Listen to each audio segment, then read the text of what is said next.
ఈరోజు పాఠ్యాంశం పటాలు అధ్యయనము విశ్లేషణ. ఇంతకుముందు పటాలు వాటి తయారీ విధానం గురించి మనం తెలుసుకున్నాం.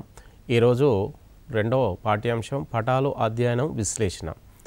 అంటే పూర్వకాలంలో ప్రస్తుత కాలంలో మనకు ఉపగ్రహ ఛాయాచిత్రాల ద్వారా మనకు సహజంగా సరిగ్గా అక్యురేట్గా మనం పటాల అధ్యయనం అనేది మనకు తయారు చేయడం అనేది ఈజీ అయిపోయింది. కానీ పూర్వకాలంలో పటాల అధ్యయనం అనేది అత్యంత కఠినంగా ఉండేది తయారు చేయడం అనేది. అయితే వాటి యొక్క అధ్యయనము విశ్లేషణ ఎంతోమంది శాస్త్రవేత్తలు ఈ అధ్యయనం చేసి వాటి యొక్క విశ్లేషణ ద్వారా పటాలు ఏవి ప్రామాణికమైనది తయారు చేయడం అనేది జరిగింది. ఈ పాఠ్యాంశంలో అధ్యయనము విశ్లేషణ అంటే పూర్వకాలంలో ఎలా తయారు చేశారనే విషయాన్ని ఈ చాప్టర్లో మనం పూర్తిగా తెలుసుకోవడం జరుగుతుంది. అయితే మనకు పూర్వకాలంలో కొన్ని వేల సంవత్సరాల కాలంలో ముందు మనకు ముఖ్యంగా భూమి అనే ఈ గ్రహము గుండ్రంగా ఉంది అనే విషయాన్ని మొట్టమొదటిసారిగా తెలియజేసిన శాస్త్రవేత్త అరిస్టాటిల్. అంటే అరిస్టాటిల్ ఎన్నో రంగంలో అత్యంత ప్రాధాన్యత కలిగినటువంటి అత్యంత నైపుణ్యత కలిగిన వ్యక్తి అరిస్టాటిల్. ఈ అరిస్టాటిల్ మొట్టమొదటిసారిగా భూమి గుండ్రంగా ఉంది అనే విషయాన్ని మన ప్రాక్టికల్గా ఇతను తెలియజేశారు. ఇదే అంశాన్ని ఇప్పటికి కూడా గుండ్రంగా ఉందనే విషయాన్ని ప్రపంచంలో అందరు శాస్త్రవేత్తలు నమ్ముతూ వచ్చారు. అదే ప్రామాణికంగా ముందుకు వెళ్ళడం జరుగుతూ ఉంటుంది. అయితే 400 సంవత్సరాల క్రితము భూమి బల్లపరుపుగా ఉందనే విషయాన్ని భావించారు. అంటే భూమి బల్లపరుపుగా కొంత దూరం వెళ్ళిన తర్వాత వంగి ఇలా మన కరువు రూపంలో ఉందనే విషయాన్ని మనం తెలుసుకోవడం జరిగింది. ఆ తర్వాత భూమి గుండ్రంగా ఉందనే విషయాన్ని తర్వాత తెలుసుకోవడం జరిగింది. అయితే భూమి గుండ్రంగా ఉండడం వల్ల మనకు ఉపరితల ప్రాంతంలో మానవుడు ఎలా మన భూమిపైన నిలబడుతున్నాడు, జారిపోయే అవకాశం ఉంటుంది కదనే విషయాన్ని చాలామంది మనకు తెలియజేస్తూ వచ్చారు. భూమి గురుత్వాకర్షణ శక్తి ద్వారా భూమి మీదనే మనిషి మనకు సహజంగా బ్యాలెన్స్గా ఉండడానికి అనుకూలంగా ఉంది. అదే భూమి గురుత్వాకర్షణ శక్తి ద్వారా మనకు భూమి ఇలా వంకరగా ఉన్నప్పటికీ కొంత నిలబడి ఉండడానికి అనుకూలంగా ఉంటుంది. భూమి ఉత్తర దక్షిణ ధ్రువాల వద్ద నొక్కబడి మధ్యలో గుండ్రంగా ఉబ్బినట్టుగా ఉంటుంది. జనరల్గా భూ ఉపరితల ప్రాంతంలో మనకు ఉత్తరకున్న ఉత్తర ధ్రువం, దక్షిణకున్న దక్షిణ ధ్రువం అనేది 2 ధ్రువాలు ఉంటాయి, స్థిర బిందువులు. ఈ 2 స్థిర బిందువుల ధ్రువాల వద్ద మనకు జనరల్గా భూమి అనేది ఇలా ఉంటుంది, గుండ్రంగా అలా కాకుండా. అయితే మన భూమధ్య రేఖ వరకు వచ్చేసరికి భూమి కొంత ఉబ్బుగా ఉంటుంది. అంటే భూమి చుట్టూ కొంత ఉబ్బినట్టుగా ధ్రువాల వైపు వెళ్ళిన కొద్దీ ఇది కొంత నొక్కబడి కొంత ధ్రువాల వద్ద అత్యధికంగా నొక్కబడి ఉంటుంది. భూమధ్య రేఖ వద్ద మనకు ఇది ఎక్కువ గుండ్రంగా మనకు భూమి చుట్టూ ఉబ్బినట్టుగా కనబడుతూ ఉంటుంది. 4000 సంవత్సరాల క్రితం పురాతన పటాలను సుమేరియన్లు రూపొందించారు.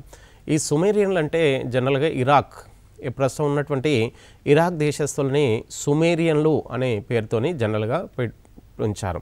అయితే మొట్టమొదటిసారిగా మనకు సుమేరియన్లు కూడా మనకు పటాలను తయారు చేసే అంశంలో వీళ్ళు ఎక్కువగా శ్రద్ధ వహించి తయారు చేయడం జరిగింది. అంటే ఇవి ప్రామాణికంగా వీటికి అక్యురేట్గా మనకు ప్రాక్టికల్గా మనకు ఇవి కరెక్ట్ అనే విషయాన్ని మనం తెలుసుకోవడం అనేది లేదు. అయితే 4000 సంవత్సరాల క్రితము పురాతన కాలంలో మనకు ఇరాకులు మనకు పటాలు తయారు చేశారు అనే విషయాన్ని మనకు పూర్వకాలంలో మనకు తెలుస్తుంది.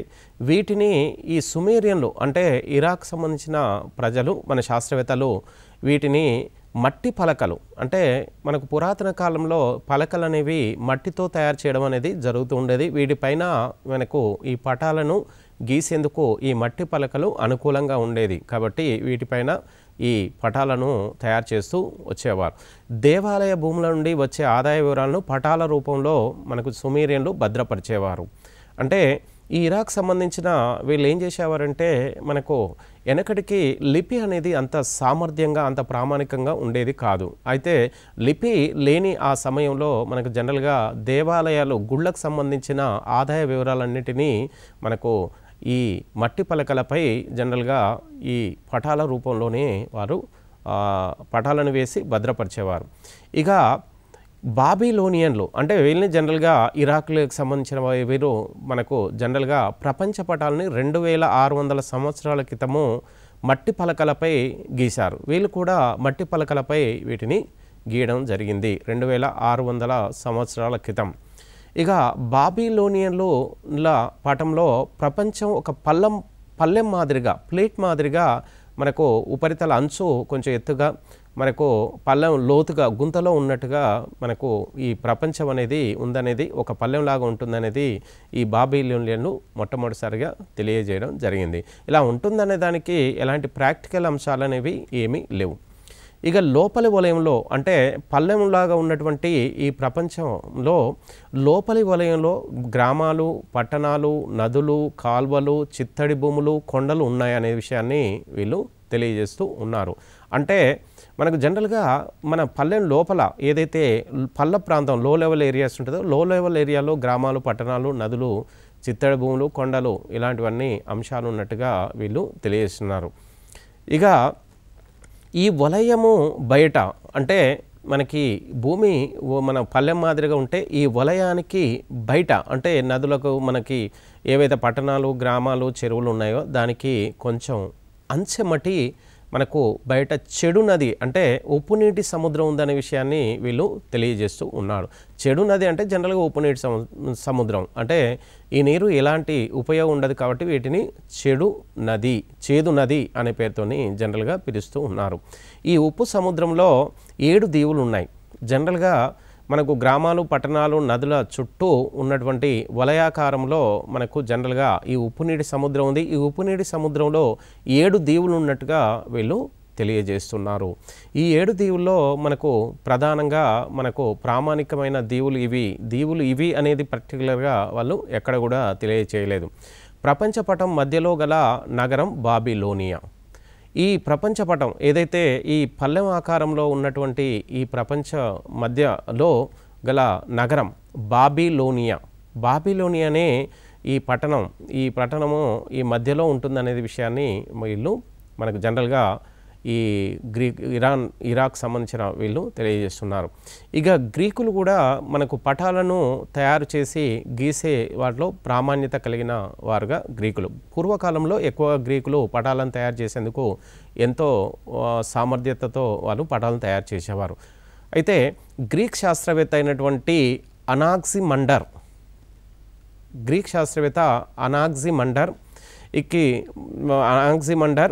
మరియు అటు తర్వాత టర్కీ దేశస్థుడైనటువంటి ఎకాటియన్ అంటే ఈ దేశస్థులో ప్రపంచ పటాలని తయారు చేశారు. పూర్వకాలంలో గ్రీక్ శాస్త్రవేత్తలైనటువంటి అనాక్సిమండర్, టర్కీ దేశానికి చెందిన ఎకాటియన్ ప్రపంచ పటాలను వీరు తయారు చేశారు. వీరు కూడా భూమి గుండ్రంగా ఉందని, దాని చుట్టూ సముద్రం ఉందనే భావించారు. అంటే మనకు బాబిలోనియన్ లాగా మరియు అంటే ఇరాక్ దేశస్తుల్లాగా వీరు కూడా భూమి గుండ్రంగా ఉందని, దాని చుట్టూ సముద్రం ఉందని వారు భావించారు. అంటే జనరల్గా మనకు ఉప్పు సముద్రం ఉందనేది వీళ్ళు కూడా నమ్ముతూ వచ్చారు. ప్రపంచాన్ని 3 ఖండాలుగా జనరల్గా విభజించారు. అయితే గ్రీకులు ప్రపంచాన్ని 3 ఖండాలుగా విభజించారు. అంటే ఉప్పు సముద్రం ఉన్నట్టుగా, మధ్యలో భూభాగం ఉన్నట్టుగా, ఆ మధ్యలో ఉన్నటువంటి ఈ భూభాగాన్ని 3 ఖండాలుగా వీరు విభజించారు. ఒకటి యూరప్, ఆసియా, లిబియా. అంటే జనరల్గా ఆఫ్రికా ఖండాన్ని ఆ కాలంలో లిబియా అనే ప్రాంతంగా అనే పేరుతో పిలిచేవారు.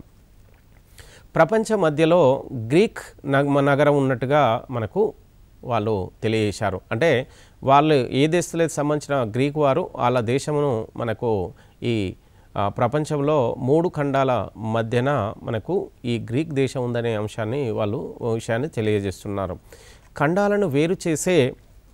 జనరల్గా ఖండాలను వేరు చేసే సముద్రం ఏవైతే మనకు ఆఫ్రికా కానీ అటు తర్వాత తీసుకుంటే యూరప్, ఆసియా ఖండాల్లో ఈ 3 ఖండాల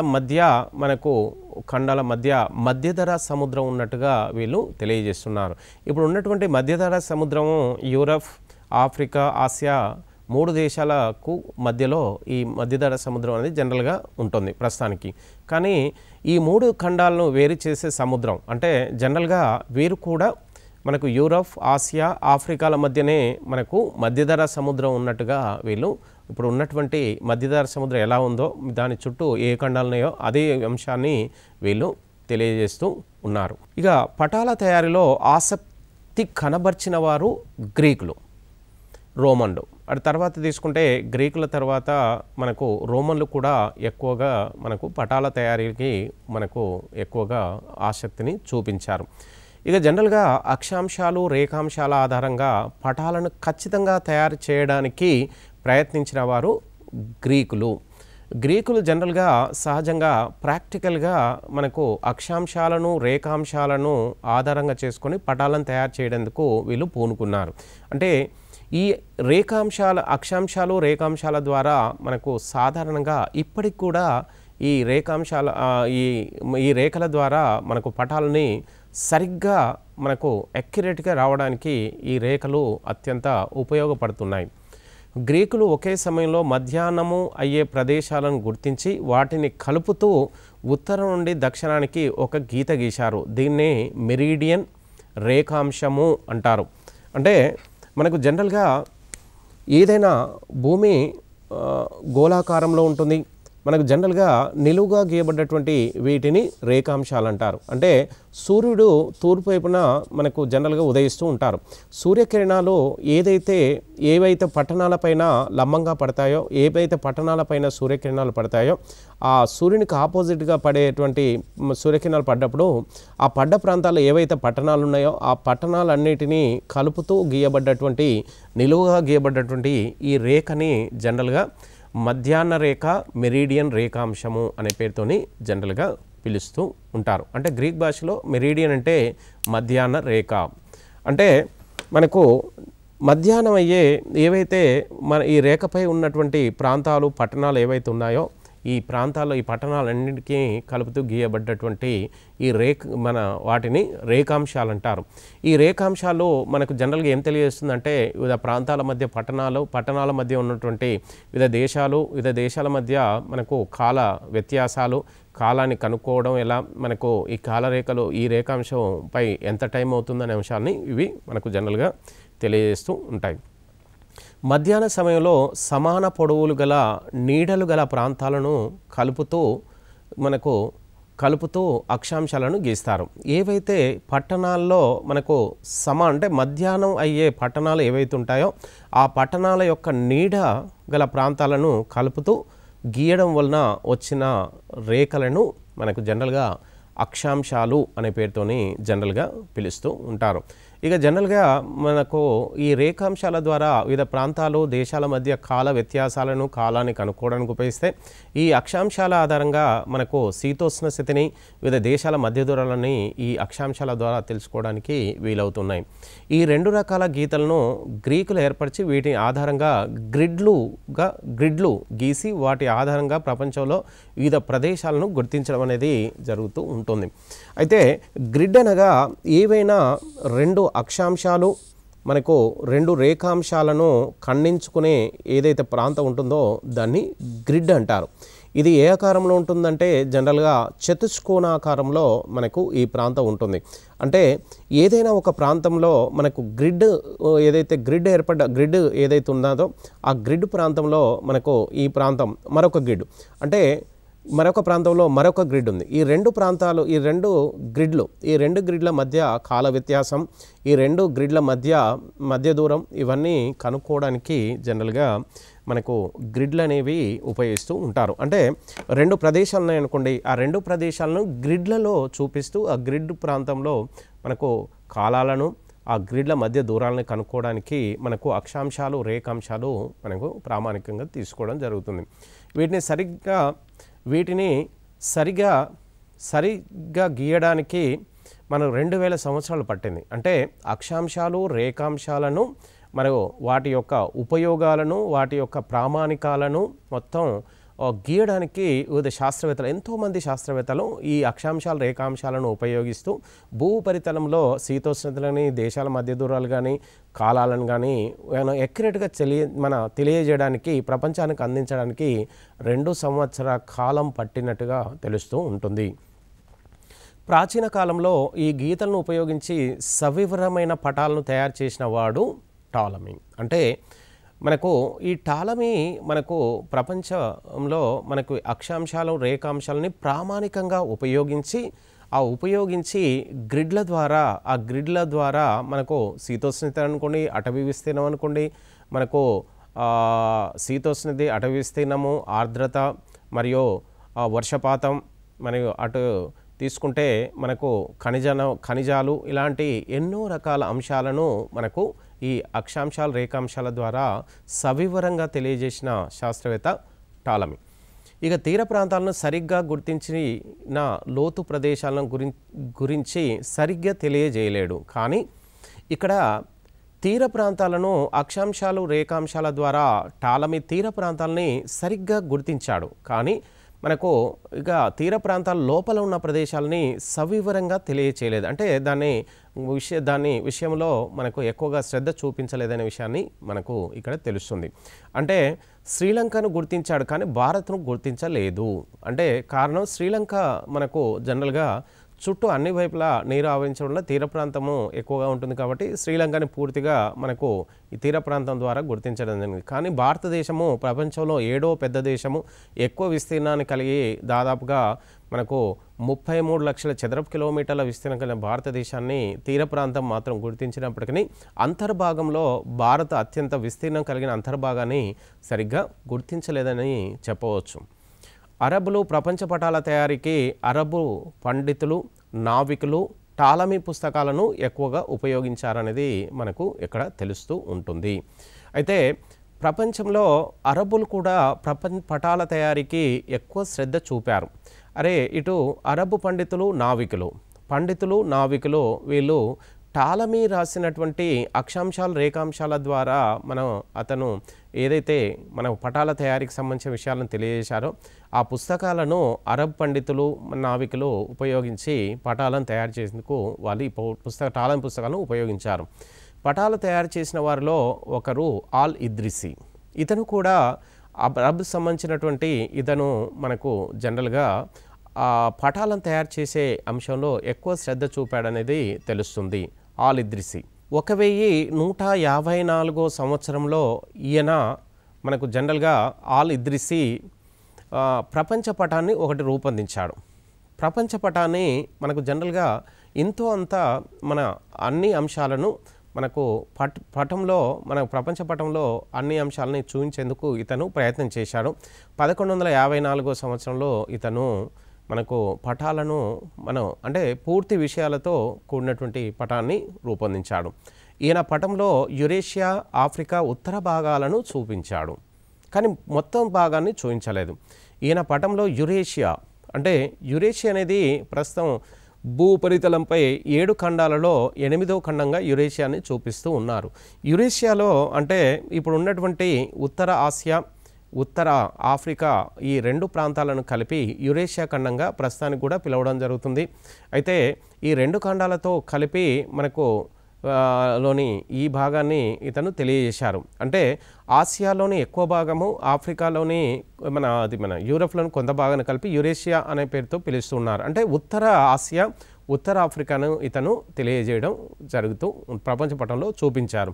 ఆ తర్వాత ఆఫ్రికా ఉత్తర భాగాలను మాత్రమే ఇతను చూపించారు. ఆఫ్రికా అనేది ప్రపంచంలో 2వ అతిపెద్ద ఖండం అయినటువంటి ఆఫ్రికాలో ఉత్తర భాగాలను మాత్రమే ఇతను చూపించాడు. అంటే ప్రస్తుతం ఉన్నటువంటి సహారా ఎడారిలో ఉన్నటువంటి 14 దేశాలకు సంబంధించి ఈ భాగాన్ని మాత్రమే ఇతను పటంలో చూపించగలిగాడు. కానీ ఆఫ్రికా దక్షిణం ఆఫ్రికా ఖండం దక్షిణ భాగం అంటే ఇటు నమీబియా కానీ, బోట్స్వానా కానీ, దక్షిణ ఆఫ్రికా ఖండాలను దేశాలను ఇతను మ్యాప్లో చూపించలేకపోయాడు.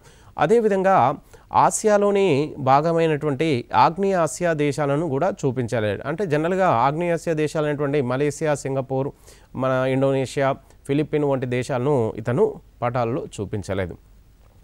ఆల్ ఇద్రిసి తన పటంలో దక్షిణాన్ని పైకి, ఉత్తరాన్ని కిందికి చూపించాడు.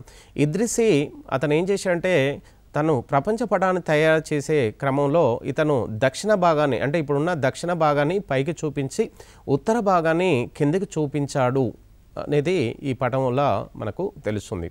ఇక తర్వాత తీసుకుంటే అరబ్బులు, తర్వాత మనకు రోమన్లు, అరబ్బులు, ఇట్లా తర్వాత మనకు చైనీలు అంటే చైనా దేశస్తులు కూడా పటాల తయారీలో ఎక్కువ మక్కువ చూపించి వీరు ఎంతో అంత ప్రపంచ పటాలను గీయడానికి వారి సహకారం అందించారు.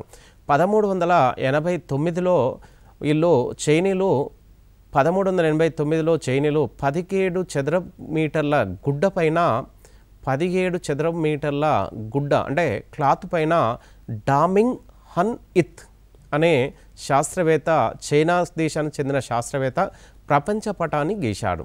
ఇతను 17 చదరపు మీటర్ల క్లాత్ పైన ఒక ప్రపంచ పటాన్ని మనకు ఒక గీసి చూపించాడనేది మనం తెలుసుకోవడం 1389లో తెలుసుకోవడం జరిగింది. ఈయన ప్రకారం చైనా మధ్యలో ఉంది. ఇతను చైనీసుడు. దాదాపుగా ప్రతి శాస్త్రవేత్త కూడా ఆ దేశాలకు సంబంధించిన వాళ్ళు ఏ దేశం చెందారో వాళ్ళు ఆ దేశాలకు సంబంధించిన అన్ని ప్రాంతాలని, ఆ దేశం సంబంధించిన ప్రాంతాలని మన ప్రపంచ పటంలో మధ్యలో ఉంటుంది అనే విషయాన్ని తెలియజేస్తూ వచ్చారు.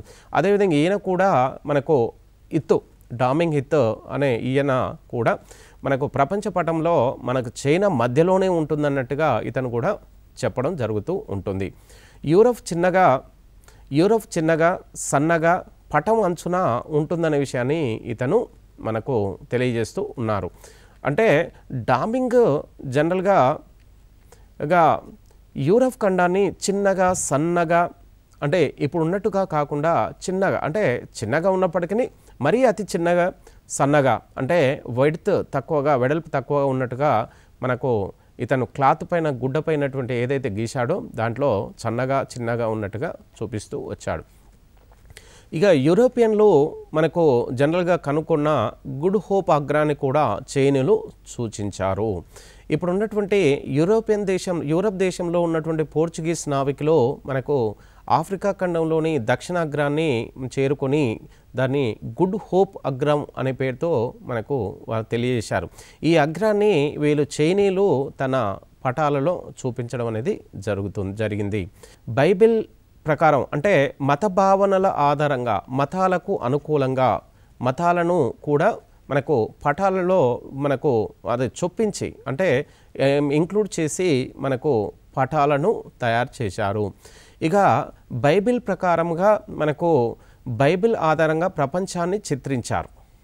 ఇక బైబిల్ ఆధారంగా ప్రపంచం అనేది మనకు దీని ప్రకారంగా ప్రపంచం సముద్రాలతో ఆవరించి ఉంది. ఖండాలకు మధ్యలో సముద్రం ఉన్నట్టుగా చూపిస్తూ ఉంది. ఆసియా, ఆఫ్రికా, యూరప్ ఖండాలు ఉన్నాయి. అంటే చుట్టూ సముద్రాలు, మధ్యలో ఆసియా, ఆఫ్రికా, యూరప్ ఖండాలు ఉన్నట్టుగా మనకు ఈ బైబిల్ మత సాంప్రదాయము తెలియజేస్తుంది. యేసుక్రీస్తు జన్మస్థలము జెరూసలేం, అంటే జనరల్గా బెతల్హామ్ అనే పేరుతోని పిలుస్తూ ఉంటారు. అయితే జెరూసలేం ఉన్న ఆసియా ఖండం పెద్దది.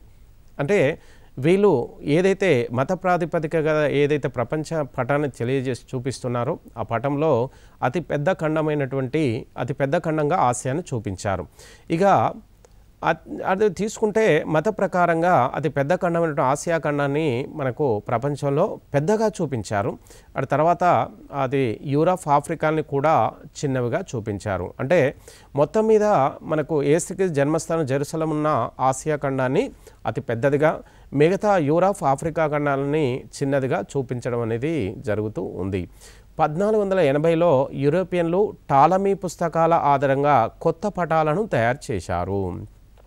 ఇక తర్వాత యూరోపియన్లు, ఇప్పుడున్న యూరోపియన్ దేశస్థులు మనకు టాలమీ పుస్తకాల ఆధారంగా చేసుకొని కొత్త పటాలను తయారు చేశారు. అంటే దాదాపు 1480 సంవత్సరంలో ప్రాచీన కాలం తర్వాత కొంత ముందు కాలం, అంటే ప్రాచీన కాలం తర్వాత అంటే దాదాపుగా కొంత మనకు ఆధునికత అనే అంశాన్ని ఆధారంగా చేసుకొని యూరోపియన్లో టాలమీ రాసినటువంటి ఏవైతే పుస్తకాలు ఉన్నాయో, టాలమీ పుస్తకాలు అంటే పటాలను ఎలా తయారు చేయాలనే విషయాన్ని ఆ పుస్తకాల్లో టాలమీ పూర్తిగా వివరాలు ఇచ్చారు. అయితే ఈ పుస్తకాలను ఆధారంగా చేసుకొని కొత్త పటాలను తయారు చేశారు. కొత్త పటాలని వాటిని ఉపయోగించుకొని కొంత మోటివేట్ చేస్తూ కొత్త పటాలని తయారు చేయడం అనేది యూరోపియన్లు చేయడం జరిగింది. టాలమీ పటాల ప్రేరణ కలిగించాయి. అంటే యూరోపియన్లకు మనకి జనరల్గా కొత్త పటాలని కొంత మోల్డ్ చేసి కొత్త పటాలను చిత్రీకరించడానికి టాలమీ పుస్తకాలు కొంత ప్రేరణగా నిలిచాయి. ఫలితంగా ఫ్రెంచ్, జర్మనీ, ఇంగ్లీష్, ఇటలీ సాంప్రదాయాలు రూపుదిద్దుకున్నాయి. ఈ టాలమీ పుస్తకాలను ఉపయోగిస్తూ ఫ్రెంచ్ దేశస్థులు, జర్మనీ దేశస్థులు, ఇంగ్లీష్ దేశస్థులు, ఇటలీ సాంప్రదాయాలు ఉపయోగిస్తూ వారు మనకు కొన్ని పటాలను తయారు చేయడం అనేది జరుగుతుంది. ఇక మెర్కేటర్ 16వ శతాబ్దంలో హాలండ్ దేశం వర్తక వ్యాపారంలో ఆధిపత్యాన్ని సాధించారు.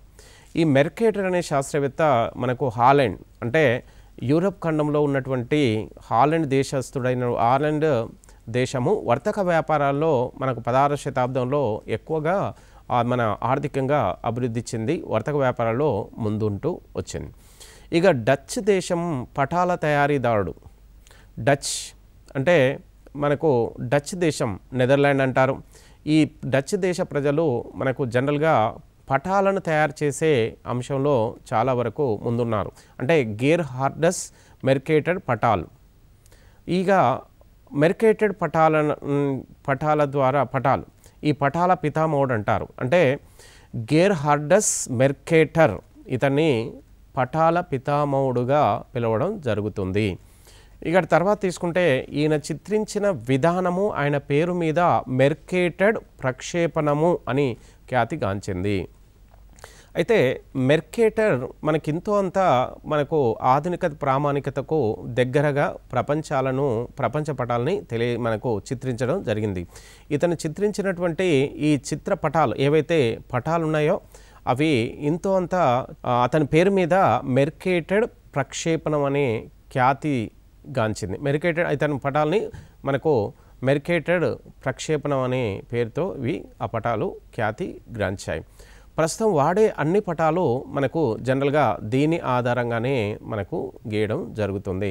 మెర్కేటర్ ప్రక్షేపణము అనే పేరు మీదనే మనకు జనరల్గా ఈ పటాలు అనేవి తెలియజేస్తుంది. తర్వాత తీసుకుంటే భూమి గుండ్రంగా ఉండడంతో ఖండాల పరిమాణము, దూరాలు, వక్రీకరణలు ఉన్నప్పటికీ ఖండాల ఆకారాన్ని, దిశలను సరిగ్గా సూచించే విధానాన్ని మెర్కేటెడ్ రూపొందించాడు. దీన్నే మెర్కేటర్ ప్రక్షేపణం అంటారు. అయితే జనరల్గా భూమి గుండ్రంగా ఉందనే విషయాన్ని అరిస్టాటిల్ మనకు ఆల్రెడీ ముందే తెలియజేశాడు.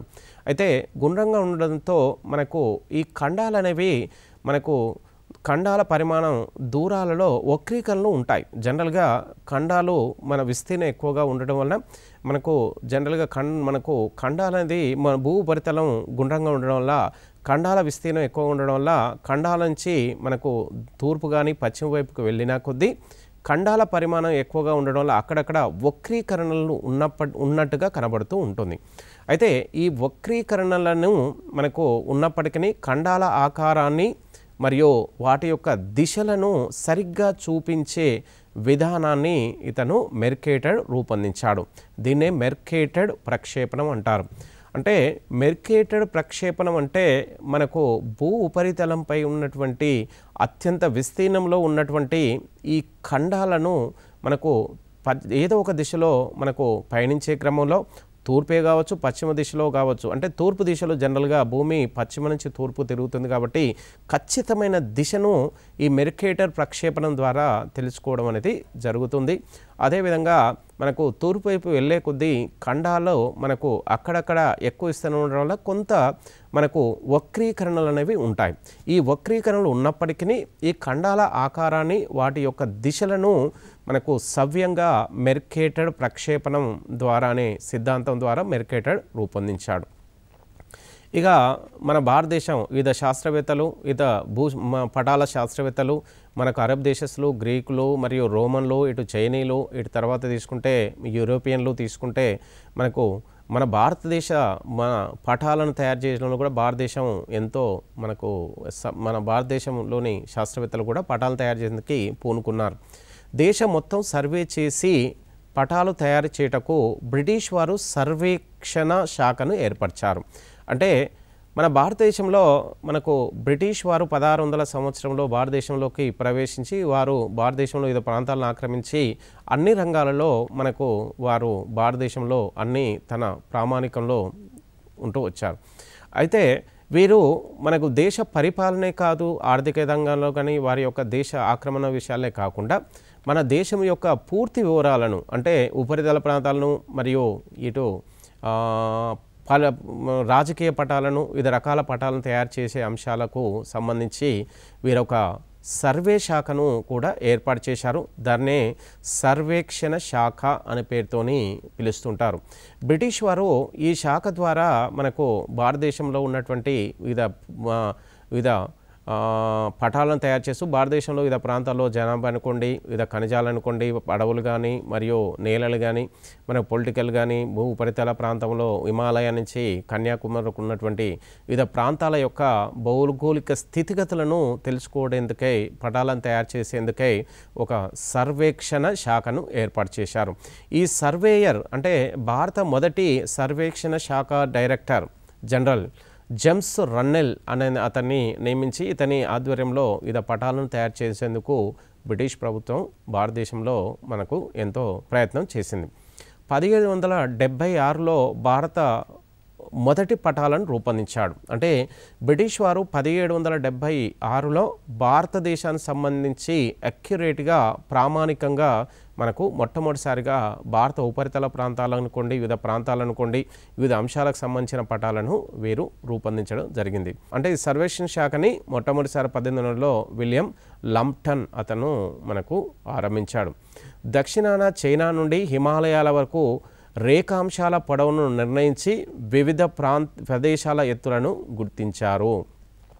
అంటే మనకు జనరల్గా భారతదేశం దక్షిణాన కన్యాకుమారి నుంచి కాకుండా మనకు ఇక్కడ చెన్నై అంటే తమిళనాడు, చెన్నై నుంచి హిమాలయ పర్వతాల వరకు ఉన్నటువంటి ఈ ప్రాంతంలో హిమాలయాలు అంటే చెన్నై నుంచి హిమాలయ పర్వత ప్రాంతాల వరకు ఈ మధ్య ప్రాంతంలో మనకి ఎన్నో భూస్వరూపాలు ఉన్నాయి. పర్వతాలు, కొండలు, గుట్టలు, లోయలు మనకు గృహలు, ఎన్నో రకాలైనటువంటి భూస్వరూపాలు ఉన్నాయి. ఈ హిమాలయ వరకు ఉన్నటువంటి మనకు ఈ అన్నీ మనకు భౌగోళిక అంశాలను మనకు రేఖాంశాల పొడవును ఆధారంగా చేసుకొని వీటిని నిర్ణయించారు. అంటే ఈ చెన్నై నుంచి మనకి హిమాలయ వరకు వివిధ రేఖాంశాల పొడవును నిర్ణయించి వివిధ ప్రదేశాల ఎత్తులనేది నిర్ణయించడం జరిగింది. అంటే రేఖాంశాలని పొడవును ఆధారంగా చేసుకొని చెన్నై నుంచి ఇటు హిమాలయ పర్వతాల వరకు ఉన్నటువంటి మధ్య ప్రాంతంలో ఉన్నటువంటి ఎత్తైన ప్రాంతాలని వీరు గుర్తించారు. ఇక సర్వేక్షణను పూర్తి చేసిన వారు సర్ జార్జ్ ఎవరెస్ట్. అంటే వివిధ సర్వే ప్రాంతాలు భూ ఉపరితలం ప్రాంతి చెన్నై నుంచి మనకు హిమాలయ పర్వత ప్రాంతాల వరకు అటు తర్వాత మనకు ఎన్నో సర్వే అనేది జనరల్గా నిర్వహిస్తూ వచ్చారు. అయితే అత్యంత ఎక్కువ అంటే చిన్న ఎత్తైన ప్రాంతాలు, లోయలు, పల్ల ప్రాంతాలే కాకుండా ప్రపంచంలోనే అత్యంత ఎత్తైనటువంటి శిఖరం పీక్ జార్జ్ ఎవరెస్ట్, అతని పేరు మీదనే ఎవరెస్ట్ అనే శిఖరాన్ని అతని పేరు మీదనే జార్జ్ ఎవరెస్ట్ అనే పేరుతోని జనరల్గా విలియం జార్జ్ ఎవరెస్ట్ అతని పేరు మీదనే ఎవరెస్ట్ అనేది మనకు నిర్ణయించారు. సర్వేక్షణ పూర్తి చేసిన వారు అంటే భారతదేశంలో ఈ సర్వే అంటే భూపరితల ప్రాంతాలని తెలుసుకోవడానికి ఏదైతే సర్వే చేస్తున్నారో అవన్నిటినీ మనకు పూర్తి చేసినటువంటి మొదటి భూశాస్త్రవేత్త జార్జ్ ఎవరెస్ట్. అయితే మొదటిసారి శాస్త్రీయ పద్ధతి ద్వారా ఎవరెస్ట్ ఎత్తును కొలిచే ప్రపంచంలో ఎత్తైనవిగా నిరూపించాడు. ఇతను మనకు జనరల్గా చెన్నై నుంచి హిమాలయ వరకు మనకు రేఖాంశాలను ఉపయోగించి ఎత్తైన ప్రాంతాలు అనేది గుర్తిస్తూ వచ్చారు. అదే క్రమంలో మనకు ప్రపంచంలో ఎత్తైన ఎవరెస్ట్ని మనకు ఎత్తును కొలిచి దాని యొక్క ప్రపంచంలో ఇది ఎత్తైందని తెలియజేసేందుకు విలియం ఎవరెస్ట్ ఎంతో ప్రయత్నాలు అనేది చేసి దాన్ని ప్రపంచంలో ఎత్తైనదిగా అతను చూపించారు. సర్వేక్షణ చెన్నై నుంచి మొదలైంది. భారతదేశంలో సర్వేక్షణ అనేది జనరల్గా చెన్నై నుంచే మొదలైందనే విషయాన్ని మనకు తెలుస్తుంది. సాధారణంగా ఒక పటం ఒక విషయము లేదా ఒక అంశం పైన కేంద్రీకరించబడుతూ ఉంది. వీటిని థీమాటిక్ మ్యాప్స్ అంటారు. థీమాటిక్ మ్యాప్స్ అంటే ఏదైనా ఒక పటం తయారు చేసినప్పుడు ఒక పటం అనేది ఒక అంశానికి సంబంధించిన విషయాన్నే జనరల్గా తెలియజేస్తుంది. అలా తెలియజేయడానికి జనరల్గా థీమాటిక్ మ్యాప్స్ అంటారు. అలాంటి ఒక అంశానికి సంబంధించి ఎన్నో మ్యాప్లను తయారు చేస్తారు. ఆ మ్యాప్లన్నింటిని కలిపి థీమాటిక్స్ మ్యాప్స్ అనే విషయాన్ని తెలియజేస్తూ ఉంటుంది. ఇక భూమి వినియోగం మనకు భూ ఉపరితలం ప్రపంచంలో మనకు వివిధ ప్రాంతాల్లో వివిధ దేశాలు వివిధ జిల్లాలు రాష్ట్రాలు సముద్ర ఉపరితల ప్రాంతంలో మనకు జనరల్గా దీవులు అనుకోండి. అయితే భూమి ఉపరితలం పైన మనకు ఎన్నో అంశాలు ఉంటాయి. అంటే ఇక ఖనిజాలు అనుకోండి, సరిహద్దులు అనుకోండి, ఎరువులు, మనకు చెరువులు, కాలువలు, చెరువులు ఎన్నో ఉంటాయి, సముద్రాలు. అయితే వీటన్నిటినీ మనకు జనరల్గా పటాలలో ఎలా నిర్ణయిస్తారనే విషయాన్ని తీసుకుంటే, పటాల్లో వాటిని ఎలా గుర్తిస్తారనే విషయానికి ఒక్కొక్క రంగు కలర్లో ఆ ప్రాంతాలని, ఆ అంశాలని గుర్తిస్తూ వచ్చారు. అంటే భూమి వినియోగం, అంటే భూమి ఉపరితలం పైన ఒక ప్రాంతం ఉందనుకోండి, ఆ ప్రాంతంలో ఏదైతే అంశం ఉందనుకోండి, ఖనిజం అనుకోండి, సరిహద్దులో ఉన్నాయనుకోండి, అంశాన్ని ఏదో ఒక పాయింట్అవుట్ అంటే సంకేతంతో జనరల్గా కలర్తో చూపిస్తూ ఉంటారు. అయితే జనరల్గా ఖనిజాలు ఉన్నాయనుకోండి, ఏదైనా ఒక ప్రాంతంలో అత్యధికంగా ఖనిజ నిల్వలు ఉన్నాయనుకోండి, ఆ ఖనిజ నిల్వలు ఉన్న ప్రాంతాన్ని మనకు జనరల్గా ఒక రంగు కలర్తో సూచిస్తారు. ఆ రంగు ఏంటంటే జనరల్గా అత్యధిక ఖనిజాలు ఉన్న ప్రాంతాన్ని తెలుపు రంగుతో మనకు పటాలలో గుర్తించడం అనేది జరుగుతుంది. భారతదేశంలో అత్యధికంగా మన ఖనిజ నిల్వలు కలిగినటువంటి చోటా నాగ్పూర్ జార్ఖండ్లో ఉంది. ఈ ప్రాంతాన్ని మనకు పటంలో ఎలా చూపిస్తారంటే తెలుపు రంగుతోని చూపించడం అనేది జరుగుతూ ఉంటుంది. ఇక తర్వాత మనకు వివిధ దేశాలు, రాష్ట్రాలు, జిల్లాలు మరియు వివిధ ప్రాంతాల మధ్య మనకు జనరల్గా సరిహద్దులు అనేవి పటాల్లో చూపిస్తూ ఉంటారు. ఈ సరిహద్దులు మనకు జనరల్గా నలుపు కలర్తో ఈ సరిహద్దులని గీయడం అనేది జరుగుతుంది. నలుపు కలర్ ఏదైతే ఉంటుందో గీతలతో పటంలో ఉంటే అది సరిహద్దుగా మనం గుర్తుంచుకోవాల్సి ఉంటుంది. ఇక చెరువులు, కాలువలు, బావులు, నదులు అంటే మనకు జలాలకు సంబంధించిన ఈ చెరువులు కానీ, కాలువలు కానీ, బావులు కానీ, నదులు కానీ, ఇవన్నీ ఏదైనా భూ ఉపరితలం పైన మనం గుర్తించాల పటంలో అనుకున్నప్పుడు దాన్ని లేత నీలం రంగుతో చూపిస్తుంటారు. అంటే లైట్ బ్లూ కలర్తో వీటిని చూపించడం అనేది జరుగుతూ ఉంటుంది. ఇక తర్వాత తీసుకుంటే సముద్రాలు. ఇక సముద్రాలు ఉపరితలం అంటే ఖండ తీర ప్రాంతంలో మనకు సముద్రాలు ఉన్నాయి. ఈ సముద్రాలు అనేవి 5 మహాసముద్రాలు ఉన్నాయి. సముద్రాలు, మహాసముద్రాలు, వీటిని జనరల్గా ముదురు నీలం రంగుతో చూపిస్తూ ఉంటారు. అంటే థిక్ బ్లూ కలర్తో జనరల్గా వీటిని చూపిస్తూ ఉంటారు. లేత నీలమేమో, నీలం అనేది జనరల్గా జలాలకు సంబంధించింది. లేత నీలం అంటేనేమో మనకు ఖండాంతర భాగంలో ఉన్నటువంటి జల భాగాల్ని సముద్రంలో ముదురు నీలంతో చూపిస్తూ ఉంటారు. ఇక జనరల్గా కొన్ని ప్రాంతాల్లో గడ్డి భూములు బాగా ఎక్కువగా ఉంటాయి. గడ్డి పండించే భూములు, సహజంగా గడ్డి భూములు ఉంటాయి. స్టెపీ గడ్డి భూములు అనుకోండి, సవన గడ్డి భూములు. మన భారతదేశంలో కూడా కొన్ని ఎత్తైన ప్రాంతాల్లో గడ్డి భూములు ఉన్నాయి. అదేవిధంగా మనకు అత్యుష్ణ ప్రాంతంలో గడ్డి మొలుస్తుంది. సమశీతోష్ణ ప్రాంతంలో కూడా కొన్ని ప్రాంతాల్లో గడ్డి ప్రాంతాలు ఉంటాయి. అంటే జనరల్గా బంజరు భూములకు పరిసర ప్రాంతంలో గడ్డి భూములు కూడా ఎక్కువగా ఉంటాయి.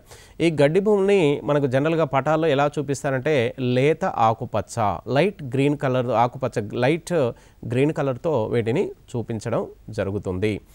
ఇక తర్వాత తీసుకుంటే మనకు వ్యవసాయ భూములు ఉన్నాయనుకోండి, ఏదైనా ఒక ప్రాంతంలో మన వ్యవసాయ ప్రాంతం, మన గ్రామాల్లో, మన పరిసర ప్రాంతంలో ఎక్కువగా వ్యవసాయము, కాలువల కింద, చెరువుల కింద కానీ, ఇటు కెనాల్స్ కింద ఏదైతే వ్యవసాయ భూములు ఉంటాయో, ఈ వ్యవసాయ భూముల్లో మనకు గోధుమ కలర్ మన ఏ రంగుతో చూపిస్తారంటే వ్యవసాయ భూముల్ని మట్టి కలర్. మట్టి అంటే జనరల్గా గోధుమ కలర్లో ఉంటుంది, నలుపు కానీ ఇటు బ్రౌనిష్ కలర్లో ఉంటుంది. ఇక గోధుమ కలరు లేదా మట్టి కలర్తో మనకు వ్యవసాయ భూమిని చూపిస్తూ ఉంటారు. పంటలు సాగయ్యే ప్రాంతం, ఏదైతే పంటలు సాగేందుకే మనకు అనుకూలంగా ఉంటాయో, పీఠభూమి అనుకోండి, చిత్తడి భూమి అనుకోండి, ఈ ప్రాంతాల్లో మనకు పసుపు పచ్చ అంటే ఎల్లో కలర్తో చూపిస్తూ ఉంటారు. పీఠభూములు అనేది సహజంగా కొంచెం పంటలకు అనుకూలంగా ఉంటాయి. చిత్తడి భూమిలో కూడా మనకు జనరల్గా మనకు పంటలు పండిస్తూ చిత్తడి భూములు కూడా పసుపు కలర్తో చూపిస్తారు. అంటే పంటలు సాగయ్యే ప్రాంతం, ప్రతి సంవత్సరం 2-3 పంటలు పండించే ప్రాంతాలని పసుపు పచ్చతో చూపిస్తారు. పీఠభూమి ప్రాంతాల్లో కూడా పసుపు పచ్చ, చిత్తడి భూముల్ని కూడా మనకు భూమి పసుపు పచ్చ అంటే మార్షల్ సాయిల్. ఇక కొండలు, గుట్టలు అంటే హిల్ ఏరియాని జనరల్గా ఇక లేత ఊదా రంగుతో జనరల్గా చూపిస్తూ ఉంటారు. ఇక పర్వతాలని ముదురు రంగుతో చూపిస్తూ ఉంటారు. పర్వతాలని జనరల్గా ముదురు కలర్లో చూపించడం అనేది సహజంగా జరుగుతుంది. ఇక బంజరు భూముల్ని లేత ఎరుపు, ఇక లైట్ రెడ్ కలర్తో బంజరు భూములు అనేవి గుర్తించడం అనేది చూపించడం జరుగుతుంది. అంటే వివిధ రంగుల్లో వివిధ ప్రాంతాల్లో ఉన్నటువంటి దాని యొక్క ప్రాధాన్యతను బట్టి వాటి రంగుల్ని ఉపయోగించడం అనేది జరుగుతూ ఉంటుంది. ఇక సమానమైన ఎత్తుగల ప్రదేశాలను కలుపుతూ గీసిన ఊహారేఖలు, సమానమైన ఎత్తులను కలుపుతూ అంటే ఇక సమాన ఎత్తున్నటువంటి కొన్ని ప్రాంతాలను కలుపుతూ కొన్ని సమాంతర రేఖలు అనేవి గీయడం జరుగుతుంది. ఆ రేఖల్ని జనరల్గా సమాన ఎత్తుల గల ప్రదేశాలను కలుపుతూ గీయబడే వాటిని సమోన్నత రేఖలు అనే పేరుతో కూడా పిలవచ్చు. అదేవిధంగా కంటూర్ రేఖలు, ఐసో రేఖలు ఇవన్నీ మనకు సమాన ఎత్తున్న ప్రాంతాలను కలుపుతూ గీయబడ్డ రేఖలుగా చెప్పడం జరుగుతుంటుంది. ఇక తర్వాత తీసుకుంటే సముద్ర మట్టం నుండి 150 మీటర్ల ఎత్తు వరకు, అంటే భూ ఉపరితలం పైనటువంటి వివిధ అంశాలకు సంబంధించి వివిధ రంగులతో చూపించారు. అయితే భూ ఉపరితలం నుంచి వాతావరణంలోకి ఎత్తుని ఆధారంగా చేసుకుని వివిధ కలర్ని, రంగులని కూడా చూపించవచ్చు. అంటే భూ ఉపరితలం నుంచి 150 మీటర్ల ఎత్తు వరకు ఉన్న ఆ ప్రాంతంలో వాతావరణంలో ఉన్నటువంటి ఈ ఏదైతే ప్రాంతం ఉందో దీన్ని ముదురు ఆకుపచ్చ రంగుతోని, 150 నుంచి 300 మీటర్ల ఎత్తు వరకు ఉన్నటువంటి ఈ వాతావరణంలోని ఈ పొరల్ని లేత ఆకుపచ్చగాను, 300 నుంచి 600 మీటర్లు పసుపు పచ్చగాను, ఇక తర్వాత 600 నుంచి 1200 మీటర్ల వరకు లేత ఎరుపు రంగులో చూపిస్తారు. 1700 మీటర్ల పైన ఉంటే ముదురు ఎరుపు రంగులో చూపిస్తూ ఉంటారు. ప్రపంచంలో గడ్డగట్టుకొని ఉండే సముద్రం ఆర్కిటిక్ సముద్రం. అయితే ఈ ఆర్కిటిక్ సముద్రము మనకు జనరల్గా 66.5 డిగ్రీల ఉత్తర అక్షాంశం నుండి 90 డిగ్రీల ఉత్తర అక్షాంశం వరకు, అంటే మనకు ఉత్తర ధ్రువం వరకు మధ్యలో ఉన్నటువంటి ఈ 66 నుంచి మనకు 90 డిగ్రీల అక్షాంశం ఉత్తరార్ధగోళంలో ఈ ప్రాంతంలో మనకు ఏదైతే సముద్రం ఉంటుందో, మహాసముద్రం ఉంటుందో దాన్ని ఆర్కిటిక్ మహాసముద్రం. ఇది పూర్తిగా ఉత్తర ధ్రువానికి దగ్గరగా ఉండడం చేత ఇక్కడ -డిగ్రీ టెంపరేచర్ ఉండదు. ఇది పూర్తిగా ఎక్కువ రోజులు పూర్తిగా గడ్డగట్టుకొని ఉంటుంది. విపరీతంగా కురిసే మంచుతో నిండి ఉండే ప్రాంతం దక్షిణ ధ్రువం. అయితే విపరీతంగా కురిసిన మంచుతో నిండి ఉండే ప్రాంతం ఇక్కడ మన అంటార్కిటికా వంటి మన ఈ ఖండం ఉంటుంది. ఈ ఖండం అనేది జనరల్గా ఈ ప్రాంతాల ఉపరితలంలో నీటి ఆవిరి మైనస్లో ఉండడం వలన ఇక్కడ ఈ నీటి ఆవిరి మనకు -డిగ్రీలో ఉండడం వల్ల ఇక్కడ మంచు వర్షం అనేది జనరల్గా సాధారణంగా కురుస్తుంది. ఈ మంచుతో వర్షం కురవడం వలన దక్షిణ ధ్రువము మనకు జనరల్గా మంచుతో నిండి ఉంటుంది. ఇక పటాల సంకలనాన్ని అట్లాస్ అంటారు. జనరల్గా పటాలు అనేవి పటాల యొక్క సమూహాన్ని సంకలనం అంటారు. అంటే ఏదైతే అట్లాస్ తీసుకున్నా అట్లాస్లో మనకి ఎన్నో రకాల పటాలు ఉంటాయి.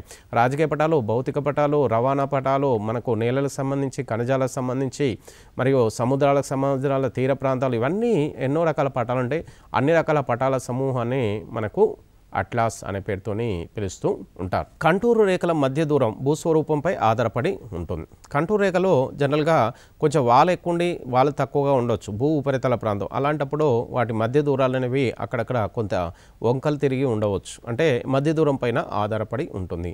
కోకోనా బీచ్ అనేది జనరల్గా ఈ బీచ్ ప్రాంతంలో మనకు జనరల్గా ఇక్కడ కంటూరు రేఖలను గీయడానికి కొంత అనుకూలంగా ఉంటాయి. బ్రెజిల్లో ఉంది.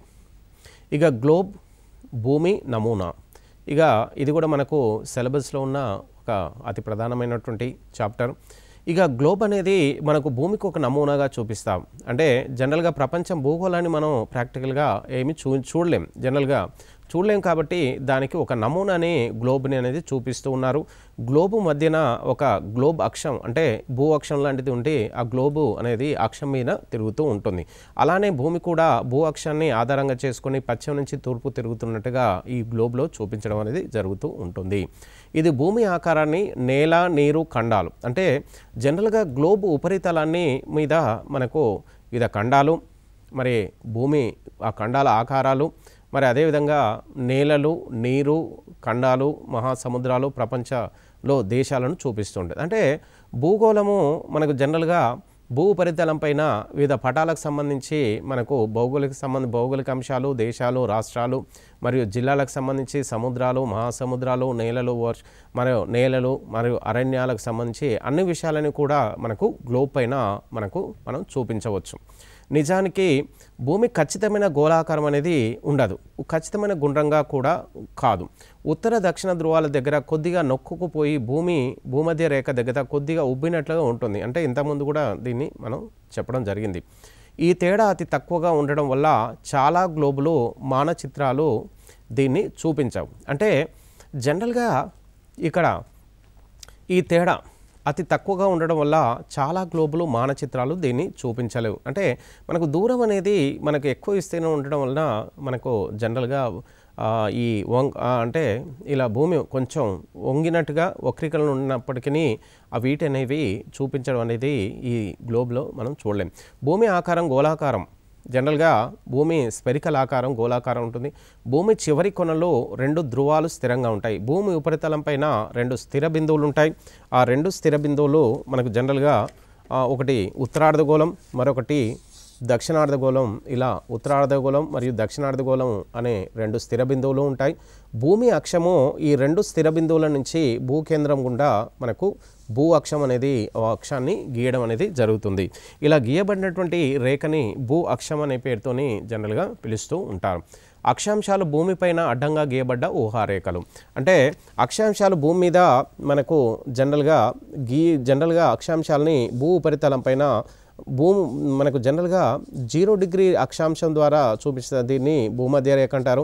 భూమధ్య రేఖకు ద్వారా భూమి ఉత్తర ధ్రువం దక్షిణ ధ్రువంగా 2 భాగాలుగా విభజించబడుతుంది. ఇలా విభజించబడ్డ భూమి ఉత్తరార్ధగోళంలో 90 అక్షాంశాలు, దక్షిణార్ధంలో 90 అక్షాంశాలు. ఇవి జనరల్గా గోళాకారంలో ఉంటాయి. కాబట్టి మనకు అక్షాంశాలని మనకు ఏ ఆకారం ఉంటాయంటే మనకు వృత్తాకారంలో ఉంటాయి. ఈ వృత్తాకారం అనేది భూమి చుట్టూ గీయబడ్డటువంటి ఊహా రేఖలు.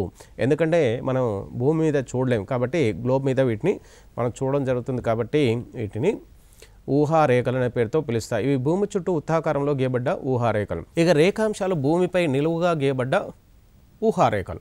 అంటే అక్షాంశాలు రేఖాంశాలు భూమిపైన మనకు కనబడవు కాబట్టి వీటిని ఊహారేఖలు అనే పేరుతో పిలుస్తుంటారు. ఇక అక్షాంశాలు అనేవి మనకు భూమిపైన అడ్డంగా ఉంటాయి. రేఖాంశాలు భూమిపైన నిలువుగా గీయబడ్డ ఊహారేఖలు. ఇవి భూమిపై అర్ధవృత్తాకారంలో ఉత్తరం నుంచి దక్షిణ ధ్రువాల వరకు గీయబడ్డ ఊహారేఖలు. ఇక రేఖాంశాలు అనేవి మనకు జనరల్గా ఉత్తర ధ్రువం నుంచి దక్షిణ ధ్రువానికి అర్ధవృత్తాకారంలో భూమి చుట్టూ గీయబడ్డటువంటి ఊహారేఖలు. ఈ భూమధ్య రేఖ అంటే 0 డిగ్రీ అక్షాంశం చేత భూ ఉపరితలము ఉత్తర దక్షిణ అర్ధగోళంగా విభజించబడుతూ ఉంటుంది. ఇక ఉత్తరార్ధంలో 90 అక్షాంశాలు, దక్షిణార్ధంలో మనకు జనరల్గా 90 అక్షాంశాలు. మనకు భూమధ్య రేఖకు 2 వైపులు ఉంటాయి, మొత్తం 181. ఇక 0 డిగ్రీ రేఖాంశాన్ని జనరల్గా గ్రీన్విచ్ రేఖాంశం అంటారు. 0 డిగ్రీ రేఖాంశము ఇంగ్లాండ్ దేశం గుండా వెళ్ళడం వలన ఇంగ్లాండ్ దేశంలో గ్రీన్విచ్ అనే ప్రాంతం నుంచి పయనిస్తుంది కాబట్టి దీన్ని గ్రీన్విచ్ రేఖ అనే పేరుతోని పిలుస్తూ ఉంటారు. ఈ గ్రీన్విచ్ రేఖ భూగోళాన్ని పశ్చిమార్ధగోళం, తూర్పార్ధగోళంగా 2గా విభజించబడుతుంది. ఇక అక్షాంశాలు భూమిపై పశ్చిమ నుంచి తూర్పుకు గీయబడతాయి. భూమధ్య రేఖ నుండి ధ్రువాల వైపు వెళ్లే కొద్దీ అక్షాంశాల పొడవు అనేది సహజంగా తగ్గుతుంది. రేఖాంశాల మధ్య పొడవు ఎల్లవేళ ఒకే విధంగా ఉంటుంది. భూమి నీలి చంద్రుని ఆకారంలో ఉంటుంది. ఎందుకంటే భూమిని నీలి చంద్రుని ఆకారంలో ఉంటుందని చెప్పవచ్చు. ఎందుకంటే భూమి ఉపరితలం పైన ఎక్కువగా మనకు నీరు ఎక్కువగా ఆవరించడం వల్ల నీరు జనరల్గా వాతావరణంలోకి బ్లూ కలర్ని రిఫ్లెక్ట్ చేస్తుంది. కాబట్టి మనకు భూమిని నీలి చంద్రుని ఆకారం అని చంద్రుగా పిలుస్తూ ఉంటుంది. కారణం ఉపరితలంపై ఎక్కువ భూభాగం జలావరణం ఉండడమే. భూమి గోళాకారంలో ఉంటే మనం కిందికి జారిపోవాలి, కానీ అలా జరగడం లేదు. కారణం భూమి శక్తివంతమైన అయస్కాంతం. భూమిపైన ఉంటే జనరల్గా మనకు జారిపోవాలి, వక్రంగా ఉండడం వల్ల భూమి నుంచి మన కిందికి జారిపడాలి. కానీ అలా జరగకుండా మనకు భూమి మీదనే అలా జారిపోకుండా అలా నిలబడి ఉండడానికి కారణం ఏంటంటే భూమి యొక్క గురుత్వాకర్షణ శక్తి వలన మనం అలా ఉంటున్నాం. గురుత్వాకర్షణ శక్తి అంటే మనకు జనరల్గా భూమి అనేది ఒక అతిపెద్ద అయస్కాంతంలాగా పనిచేస్తూ ఉంటుంది. ఇక 2 అక్షాంశాలు మరియు 2 రేఖాంశాలు ఒకదానితో మరొకటి ఖండించుకొనగా ఏర్పడమని చతుష్కోణ ఆకారము గ్రిడ్ అంటారు. ప్రధాన ద్వితీయ భూస్వరూపాలు మనకు నెక్స్ట్ క్లాస్లో చూద్దాం. పటాల అధ్యయనం విశ్లేషణ అనే ఈ చాప్టర్లో మనకు జనరల్గా క్వశ్చన్లు ఎక్కువ వచ్చే అవకాశం ఉంది. ఎందుకంటే పూర్వకాలంలో ప్రధానంగా ఇక్కడ తీసుకుంటే పూర్వకాలంలో వివిధ శాస్త్రవేత్తలు, వివిధ దేశస్థులు, మనకు సుమేరియన్లు కానీ అటు తర్వాత మనకు చైనీయులు కానీ, భారతీయులు కానీ, గ్రీకులు, అరబులు వీళ్ళు కొన్ని పటాలను తయారు చేసేందుకు ఎంతో సాహసం చేసి వాటి ద్వారా ప్రస్తుత పటాల యొక్క మనకు పురాతన కాలంలో పటాలు, ప్రస్తుత కాల పటాలను తీసుకుంటే ప్రస్తుత కాల పటాలని కూడా పురాతన కాలంలో ఏవైతే తయారు చేశారో ఆ పటాలను అనుకూలంగా తీసుకొని ఇప్పుడున్న పటాలనేది మనకు తయారు చేయడం అనేది జరుగుతుంది. యాక్యురేట్గా మనకు శాటిలైట్ ద్వారానే ఎక్కువగా మనకు పటాలు అంటే ఒరిజినాలిటీని మనకు శాటిలైట్ ద్వారా పిక్చర్ల ద్వారానే మనకి ఎక్కువ తెలుసుకోవడం జరిగింది. అంటే పూర్వకాలంలో ఎలాంటి సాంకేతిక విధానాలు లేని అంటే సాంకేతికత లేని కాలంలో కూడా పటాలను కొంత యాక్యురేట్గా గీయడానికి మనకు ఎక్కువ గ్రీకులు, రోమన్లు, మనకు చైనీయులు కానీ ఇటు లాటిన్ దేశస్తులు కానీ వీళ్ళందరూ ఎంతో ప్రయత్నం చేశారు. వారు ఎవరెవరు ఏ విధంగా చేశారు, మనకు వాళ్ళు ఏ సంవత్సరం ఎలా చేశారు, మనకు ప్రపంచము పల్లెంలాగా ఉందనే విషయాన్ని దాదాపుగా అందరు శాస్త్రవేత్తలు చెప్తూ వచ్చారు. పల్లం మధ్యన ఖండాలు ఉన్నాయి అన్నట్టు విషయాన్ని చెప్తున్నారు. పల్లం ఈ ఖండాల చుట్టూ మనకు పల్లం అంశం బట్టి మనకు జనరల్గా ఈ ఉప్పు నీటి సముద్రాలు ఉన్నాయి. ఈ ఉప్పు నీటి సముద్రాల్లో మనకు ఏదైతే దీవులు ఉన్నాయో 7 దీవులు ఉన్నట్టుగా కూడా తెలియజేస్తున్నారు. జనరల్గా ఇలాంటి ఉన్నటువంటి దీవుల్ని ఖండాలుగా వారు చెప్పడం జరుగుతుంది. అంటే జనరల్గా ఆసియాని, ఇక ఆఫ్రికాని, ఇటు మనకు యూరప్ని ఎక్కువగా ఫైండ్ అవుట్ చేస్తూ వాళ్ళు ప్రపంచం ఇలా ఉందనే విషయాన్ని చెప్పారు. కానీ ఇక్కడ విషయం తీసుకుంటే ఉత్తర అమెరికా, దక్షిణ అమెరికా కానీ, ఇటు అంటార్కిటికాని కానీ ఎక్కువ కూడా ఎక్కడ కూడా వీళ్ళు తమ పటాలలో గుర్తించలేకపోయారు. కారణ విషయాలు తీసుకుంటే మనకు ఇవి కొంత ఖండాలకు మనకు మన అంశమటి ఎక్కువగా ఈ ఖండాలు ఉన్నాయి. ఆసియా, యూరప్, ఆస్ట్రేలియా ఖండాలను, ఆఫ్రికా ఖండాలని మాత్రమే ఎక్కువగా వీళ్ళు ఫోకస్ చేస్తూ ఆ ఖండాలలో వీరు ఎవరైతే శాస్త్రవేత్తలను పటాలను తయారు చేసే శాస్త్రాలు ఆ ఖండాల్లో నివసించడం వల్ల ఆ ఖండాలకు సంబంధించి సంబంధించిన ప్రాంతాలను పటాల్లో ఎక్కువగా చూపించడం అనేది జరుగుతూ వచ్చింది. ఇక ఈ ఖండాలకు జనరల్గా ఈ ఖండాలు ఎలా ఏర్పడ్డాయి, సముద్రాలు ఉప్పు నీటి సముద్రాలు ఎలా ఏర్పడ్డాయి అనే అంశాలకు సంబంధించి వాళ్ళు ఎలాంటి మనకు చూపించలేకపోయారు. అంటే ఏర్పడడానికి కారణాలు కానీ ఎలాంటివి తెలియజేయలేకపోయారు. అంటే మనకు విపత్తులకు సంబంధించిన అంశాలను కూడా వీళ్ళు పటాల్లో ఎక్కడ కూడా మనకు ఎలాంటి అంశాలను చూపించలేరు. పటాల తయారీకి సంబంధించి మనకు వారు ఎలాంటి జాగ్రత్తలు తీసుకున్నారు, ఎత్తైన ప్రాంతాలు, లోయ ప్రాంతాలు, మనకు కంటూర్ రేఖలు అనుకోండి, సమోష్ణత రేఖలు అనుకోండి, ఇలాంటి రేఖల ద్వారా వాళ్ళు కొంత పటాలను తయారు చేసేందుకు వాళ్ళు ప్రయత్నాలు అనేవి చేయడం అనేది జరిగింది. ఇక విశ్లేషణ విషయాన్ని తీసుకుంటే మనకు వివిధ ప్రాంతాలు, వివిధ దేశస్తులు, వివిధ శాస్త్రవేత్తలు పటాలను తయారు చేసే వారి మధ్య విశ్లేషణ అంటే వాళ్ళు తయారు చేసినవి వీళ్ళు తయారు చేసాయి, వాళ్ళు దేని ఆధారంగా చేసుకున్నారు, వీళ్ళు దేని ఆధారంగా చేసుకున్నారనే అంశాలను ఆధారంగా చేసుకొని అలాంటి వాళ్ళు ఏ అంశాలను ఆధారం చేసుకున్న అంశాలను మనం బేస్ చేసుకొని మనకు రాను అంటే జీవన క్రమంలో వాటి యొక్క పటాల యొక్క మనకు నాణ్యత అనేది, వాటిని ఆధునికత అనేది పెరుగుతూ రావడం అనేది జరిగింది. ఆ తర్వాత మనం శాటిలైట్ ద్వారా అంటే ఉపగ్రహాల ద్వారా మనం ఏదైతే పటాలను తయారు చేసామో అవి ప్రామాణికంగా మన పాతకాలంలో మన పురాతన కాలంలో వాళ్ళు తయారు చేసిన వాటితో మనకు ఎక్కువగా కంటే మనం ఇవి ఎక్కువగా ప్రామాణికంగా ఉన్నట్టుగా తెలియజేయడం జరుగుతుంది. కాబట్టి ఈ పాఠ్యాంశంలో ఇది ప్రధాన అంశంగా విశ్లేషణ అనేది ఉంటుంది.